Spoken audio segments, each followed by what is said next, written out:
I'm sure the pub is open until 11 o'clock, so conversations can carry on afterwards. Great. If I could just remind you once again, the bucket.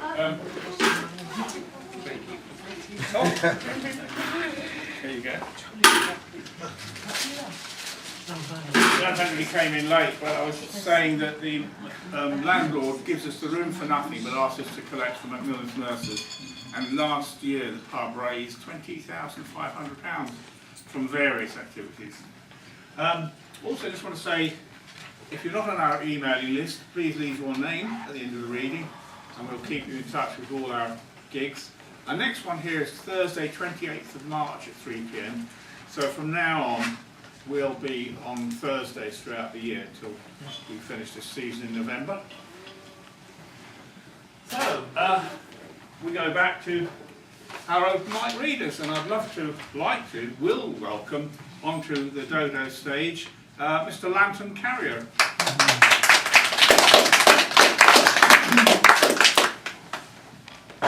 Bewildered. The sweet-scented tulips of this perfumed garden hug the walls and foliage. Honeysuckle blossoms pays homage to the light. A pageantry of flowers adorns the stony pathway, while the birds and squirrels dance. Even 1,000 garlands, my love, cannot match the wafts of thy allure. Into the temple of the heart my beloved comes, kissing my soul with infinity's plenitude. I feel the magical descent of an enchantment, stabbing my core with the arrow of joy. Steeped in a void of intense serenity, the moonlight kisses my cheeks. I become dazed, absorbed in a river of supernal light. My heart is burning with love, my core full of intensity from the fire of thy bliss. I gaze on the crescent moon, its adorable sweetness like pure white snow, hugging the serenity of my existence. You reach down and kiss me, I suddenly ascend to the deathless joy of emptiness. Now timeless is this moment. My eagle bird dances in an ocean of shared delight. I cascade into a ball of light, nestling in the golden coverture of thy locks, and become bewildered.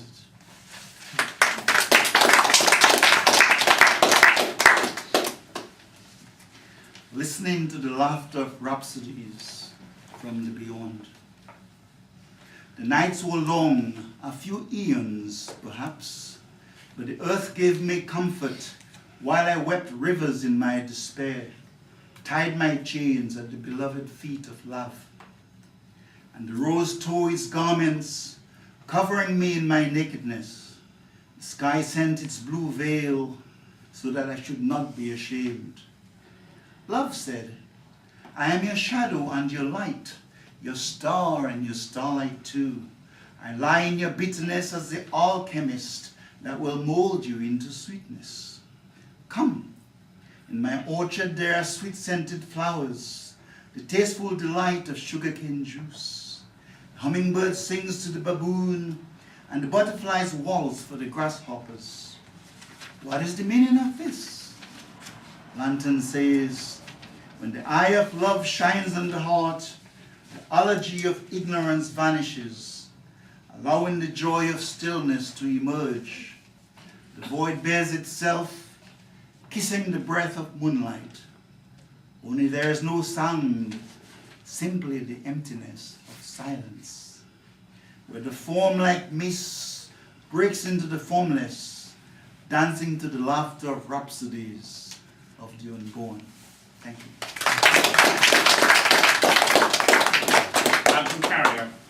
And now I'd like to introduce Agnes Meadows. Agnes also runs Loose News, so many of you will be familiar with her as a fine poet and poetry organiser as well. So, Agnes Meadows.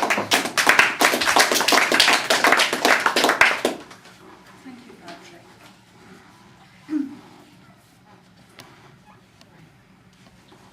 I'm going to read two poems, one of which is fairly miserable and one of which isn't.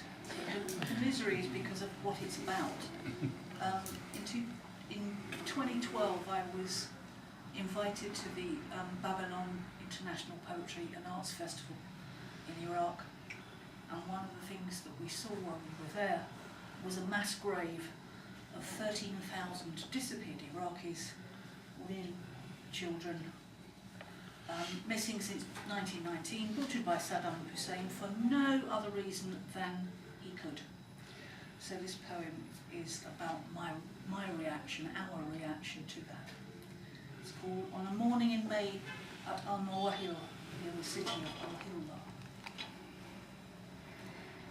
No gravestones embossed with the names of loved ones, nor photographs grown pale with seasonal passage, nor flowers, nor any sense of peace or rest, just numbered wooden markers, row upon row as far as the eye could see, cornrows of death by the roadside at Al-Mawahil, near the city of Al-Hillah, not far from Babylon, with the traffic muttering in an angry subtext and 10,000 unnamed spirits howling underground, a banshee wail reflecting the cry of mothers rendered unreasonable by grief's weight.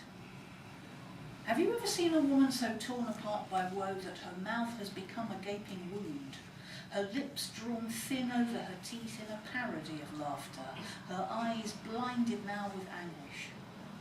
And the noise escaping from the prison of her broken features is no longer human, her head thrown back as she becomes breathless and gasping, the animal shriek of agony going on and on, on and on and on, replicating endlessly until it takes the skin off your heart in compassion, and every part of you vibrates with the harshness of it, a raw, relentless kind of pain. And you're praying that it will stop, like she is praying that it will stop, for the comfort of lies, for the yesterday when this kind of grief was not a word in her dictionary of loss, when her child, her brother, father, sister, mother, husband, neighbour, friend was not reduced to an occasional limb, unidentifiable, dismembered, disappeared, but at her side, warm and vibrant in the moon smile of evening. If you have never seen that woman in her mantle of despair, then you will not know what I saw on that morning in May at Al-Mawahil, near the city of Al-Hillah, not far from Babylon. Nor will you understand why I stood still and cried.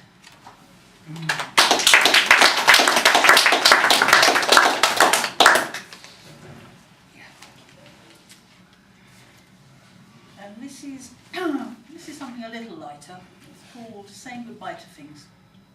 I think when you get to a certain age, you start to remember. You start to realise there are things you're never going to do and things you're never going to see, and things you're for because you're getting old and decrepit.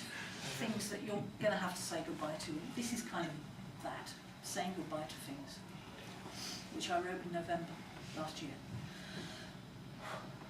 October in lavender-brushed Provence, the sun gilding each autumn-dusted hill, and I'm surrounded by friends I have known for more than half my life, when suddenly the days turn dark, my mind turns spectral, the illusion of love before winter sets in, leaving me bereft, the grey reality of age, a leech sucking me dry.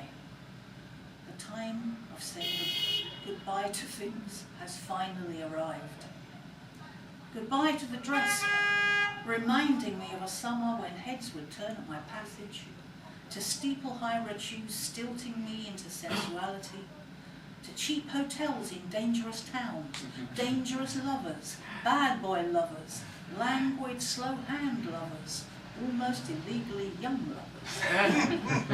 Goodbye to that black shirt I kept under my pillow so I could wait to the smell of him next to me at sunrise, though he was in another woman's bed, the vampire's bite of passion blunted now with years and the contraction of my many-splintered heart. Goodbye to the one-way street of sighs and unravelled promises, to walking for hours in the rain undone by autumn sadness, to all the things that emptied my dreams, to my words fading to whispers, to being patronised, minimised, forgotten and ignored. Goodbye. Yes, goodbye to all these things. But not to waking at dawn in cities replete with peacocks and pagodas, where brown-eyed boys gather moth-like under street lamps, to long train journeys where sleep is an impossibility and arrival a breathless anticipation, not to wolf howl or bird song, gull shriek or seal bark, to the mystery of maps and roads fading into impossible horizons far on the rim of the world in sibilant collusion, nor to single malt whiskey carrying the memory of peat in mist-stained hills, soft aging in the cask, not to vineyards rosy with the living grapes smiling in the last warmth of autumn, not to lilac or lavender, bell chime or wave rush, the whisper of sea-salted evenings beneath a waiting moon, not to the wrap of clean sheets on mornings spent in languid idleness, nor to the tsunami of books clamouring to be wrested from the shelf, the symbiotic warmth of knowledge falling from my mind onto the living page, not to the poetry of old friends and friendships, and not to being a woman writer with something to say.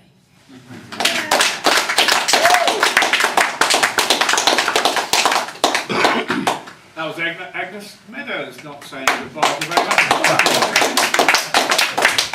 So, saying goodbye to being able to sit down without groaning. Great, okay, well we'll move on to Heather Milson.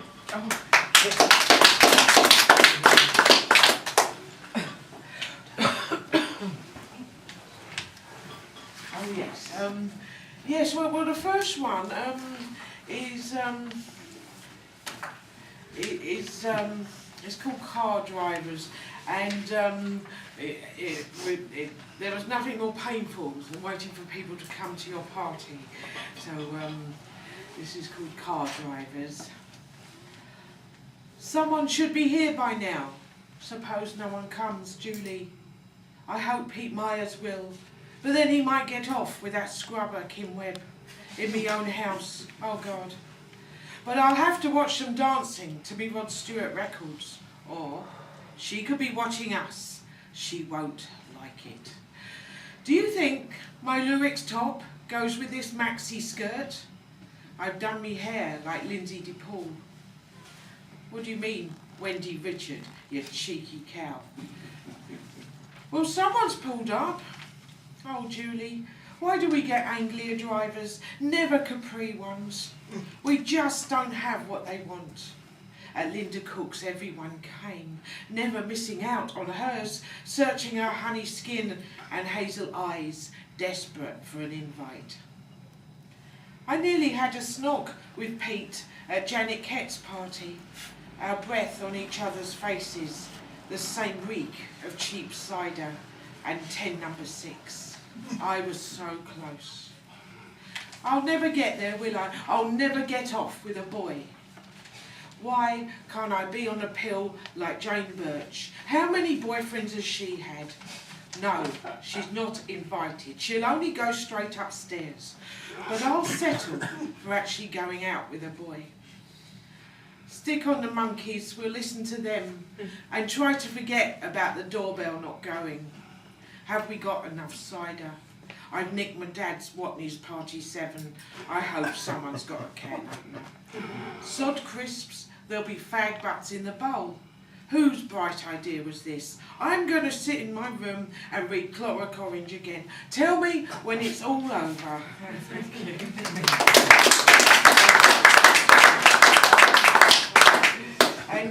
And I have a pamphlet coming out soon, and it's all about nostalgia and my teenage years. So I'll read one from that. That was a new one. This is an old one. I'll read 70s as it's got the title in it. 70s. 1970 was bare legs and grubby socks and not getting into grammar school. Wearing dresses that ripped under the armpits while running round the shop for Bunty comic. But 1971 was sweating in ungainly blazers and stripe-knotted tights, feather cuts and two-tone suits for some, a satchel rattling round expanding thighs, bunty hanging on by a thread. But 1972 meant tights and carrier bags full of homework not done. It meant David Cassidy's sanitary towels and Jackie magazine, bunty ditched from a great height. 1973 saw girls snogging boys, but only for the acne-free. Not me and my mate. We had to make do with reading Henry Miller. He gave us what Bunty never could. That man was so awful. And syphilitic mermaid, what the hell was that? Oh, Bunty, I missed you. But 1974 meant strikes and 3-day weeks, grim and unforgiving. Unwelcome groping during the blackouts by boys waiting for their dads to leave the pub. Unloved and unenlightened, spots and greasy hair in abundance, making holes in my cheap tights. But 1975 brought a subworld of discos, cheesecloth and Dynaflex, half lagers and self-esteem, waking up, approaching womanhood, the grim journey almost over. Oh, 70s, you saved my skin, but I still held a grudge. Thank you.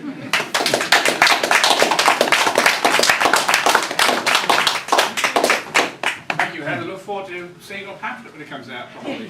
Yes. And I still listen to the Monkeys, and let's raise a glass to Peter Talk. Yes, what coincidence, I know. Okay. Oh, the past. No, let's move on, if we can. Leanne.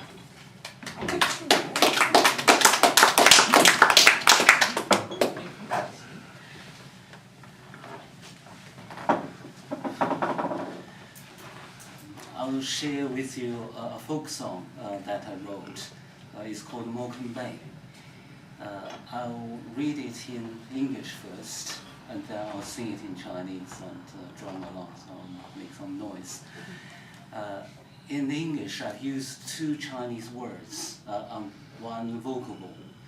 The first one is Agu, it means the lad or the boy. And the second one is Ame, is the girl. And the vocable is Iya Heidu, it's like Ayaya, it's a sound of surprise. It's about Chinese migrant workers who did cocoa picking in Morecambe Bay. Back in February 2008, it was around Chinese New Year's time. And for the Chinese New Year, the Chinese would travel thousands of miles, far or near, to be back home, to be with their loved ones. But they were not. They were picking cocos in north of England.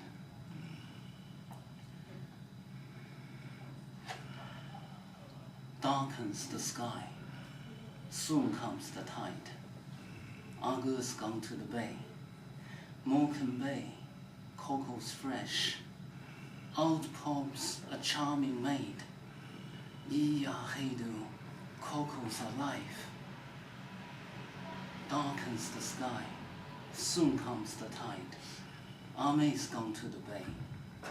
Morecambe Bay, cocos fresh.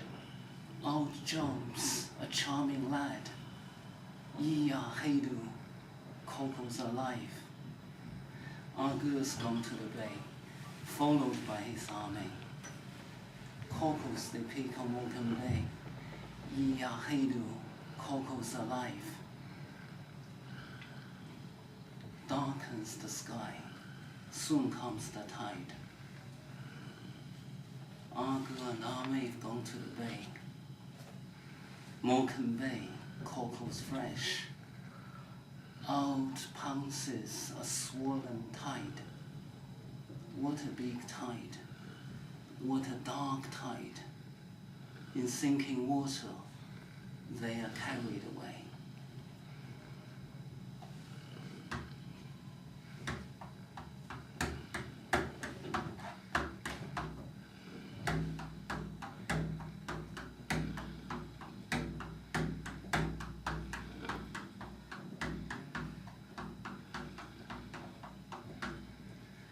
天哦，地哦，马哥是悲是悲，莫肯悲，去是悲，是到一个小阿妹，你呀黑渡河北鲜美。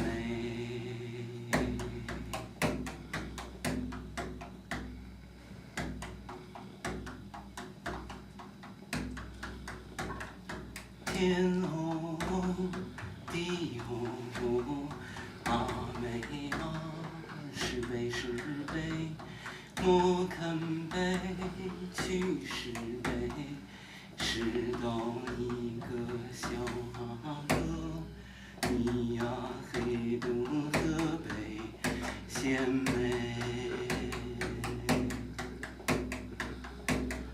阿哥去是悲。阿妹紧相随，两人是悲莫更悲，你呀黑渡河北鲜美。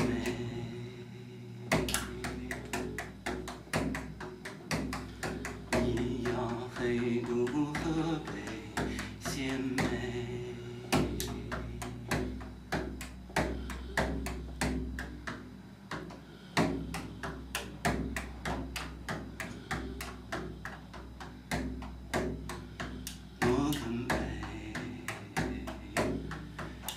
是悲，是到一片好大水，那个阿妹依偎偎，是悲是悲和悲，鲜美。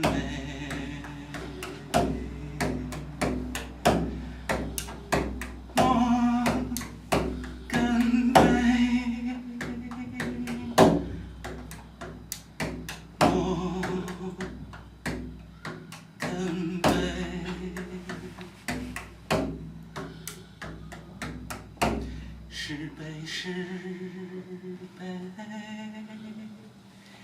一去不回。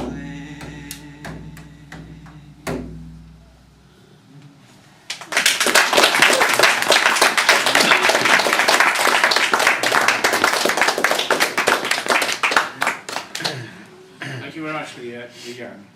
And now, Paul Gander.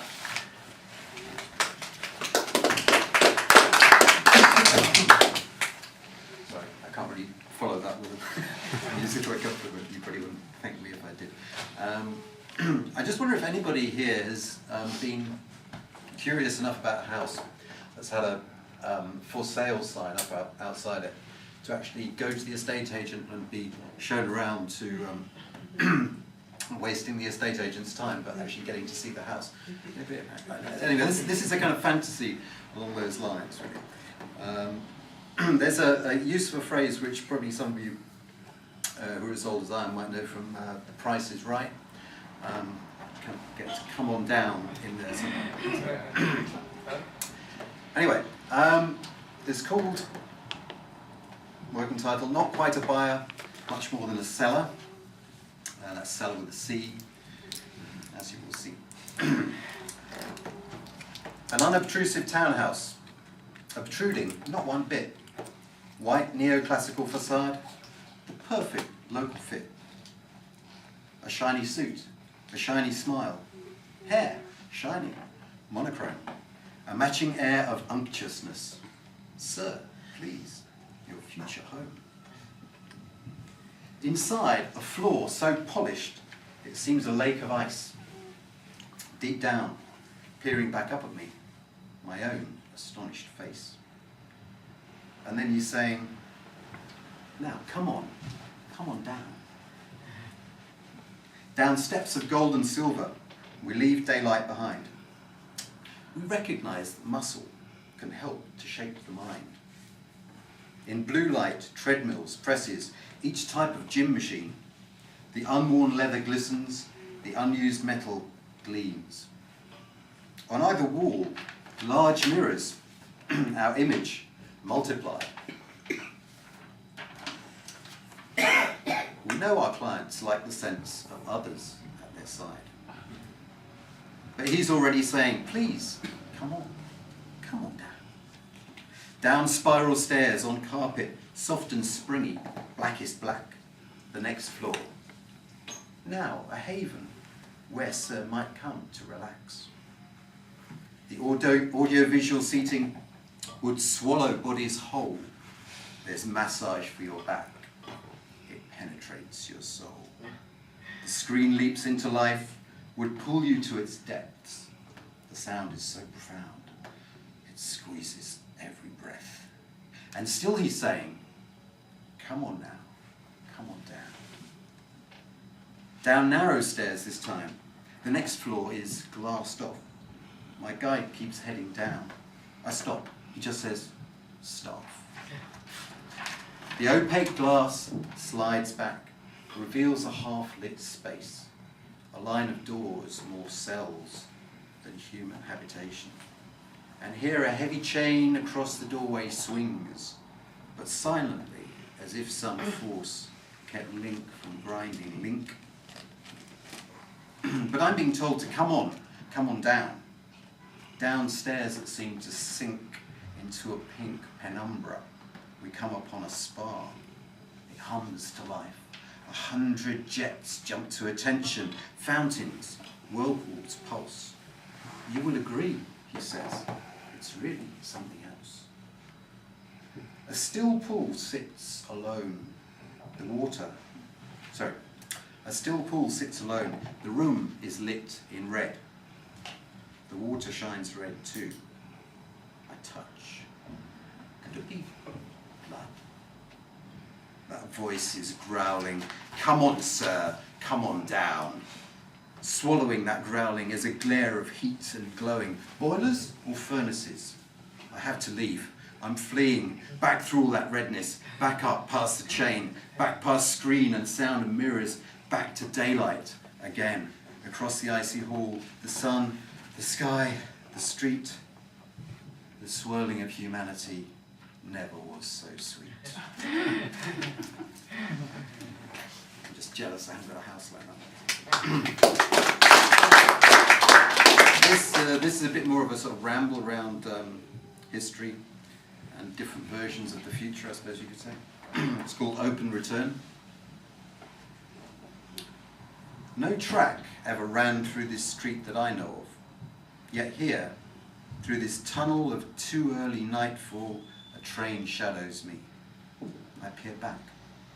Not too sure which prospect is more to be feared, disembodied cacophony, phantom of sound, or some tonnage of metal let loose on a road without rails. And now there's a whistle that's more of a wailing, a rasp at the house fronts. It rounds to a howl. Ahead at the junction, Victorian terraces throb with the sledgehammer sound, the sledgehammer pounding, as if housing the source of that sound, not its echo. This thunder, sufficient to wake up the dead, could be laid down by batteries tucked just behind the horizon. A barrage that creeps just ahead of each inching advance of each synchronized timepiece. But progress is slow. 3 steps onward, 2 back. From shell hole to hell hole, we still pick our way. I turn to the right, and I'm sure what I'm witnessing. Billows of smoke, or of smoke stirred with steam, wash from the viaduct, swamping the crossroad with slow roasted tang of coal, sharp edge of soot. The hissing insistence of pistons, of pressurized pistons, is one with the clashing of steel against steel. The engine is sending a shake and a shudder through road and through pavement, through bridge and through brick. Nothing as clear as a smokestack in profile, just carriage lights strung through the darkness like lanterns passed on in slow time, hand to hand down the line.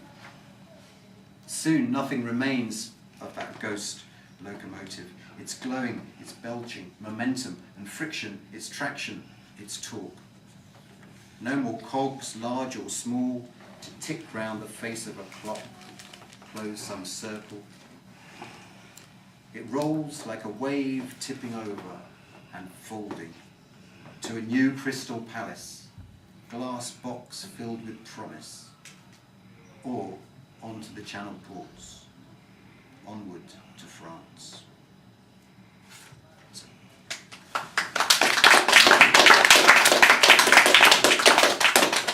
Thank you, Paul Gander. And now we have Paul.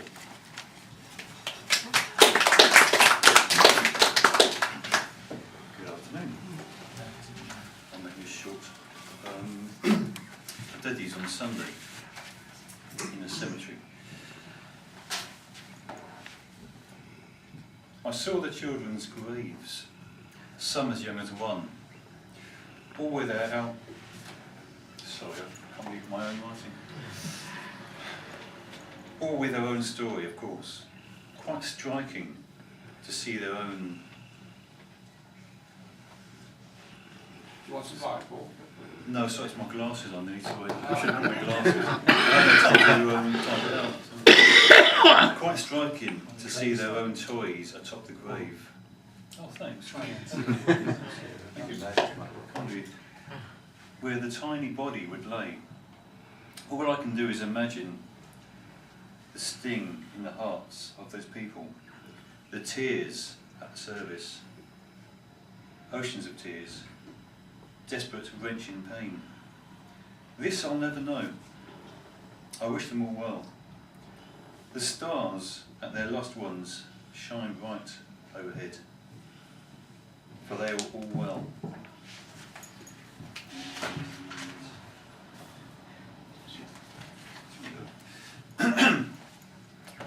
What makes you think that your pain is any lesser than mine?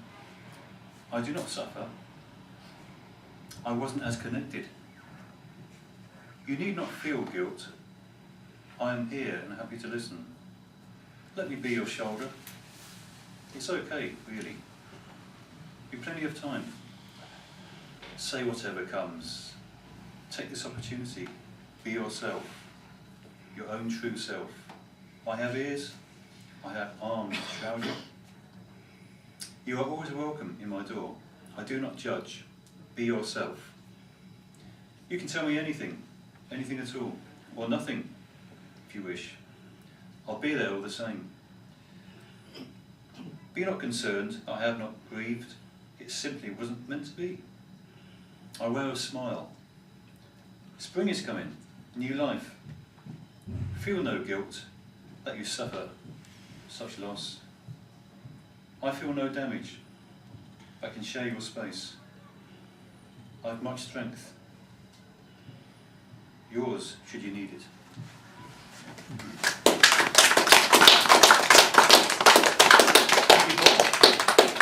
I'm just going to turn the light on here at the front, in case anybody else needs a bit more vision.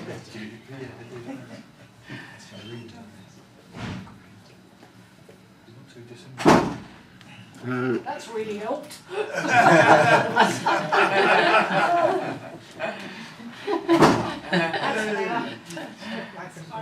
Right, look at that. Strange lights.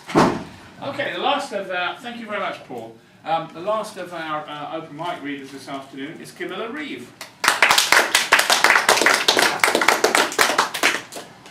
have to confess I was having real trouble working out what to read, so it's been a strange afternoon. I'd like to start with something many years ago at one of Agnes's events. I heard about a little child in Afghanistan whose friends couldn't get a hospital to treat her, and in the end she died, and I couldn't let go of the story, so this was for her. And thorny Afghan flower, from mountainsides being slowly torn apart, the rare darting flower The rare darting thorn of half-open flower became embedded in a crevice in my heart. Dragging your shrapnelled body in a cart, friends begged each hospital in turn, until the hour your inner mountain simply fell apart. Rose pink, as blood on stones in Kandahar mingles with white of icy Helmand showers, shredded petals are embedded in my heart, urging me to make a meaningful new start. Your courage gathers round itself the motive power of mountainsides being slowly torn apart. Failed by the system, you vanished from its charts, but not in vain, Afghan sister, thorny flower. Leaving mountainsides being slowly torn apart, your memory lives embedded in my heart.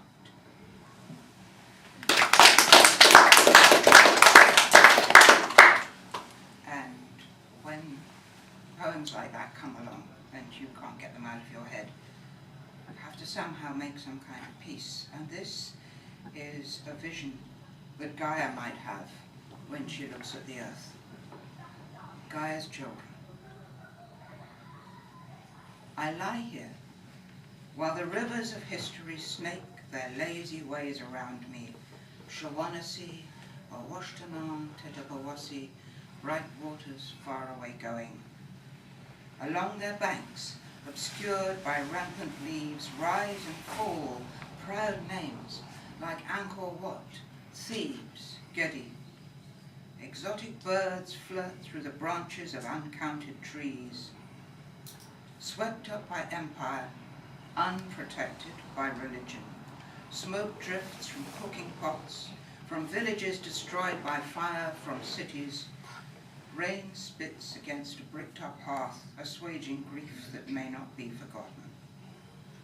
I see things in the smoke, choose to see shapes of those I loved, their long-gone laughing welcome, and hear things in the rain, less willingly, tears, the pain there's no avoiding, the constant disentangling of how to make the best of situations.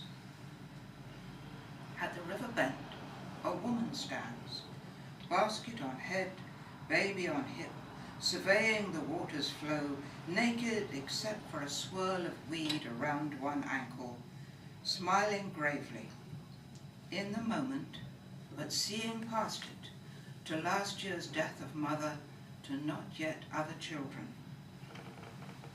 Millions of years have rounded my hillsides, contoured my valleys, given me what I dreamed of, descendants, fulfillment, pain to go with them. In the longer term, the very longest, a balance is struck, natural justice, and I lie here momentarily content.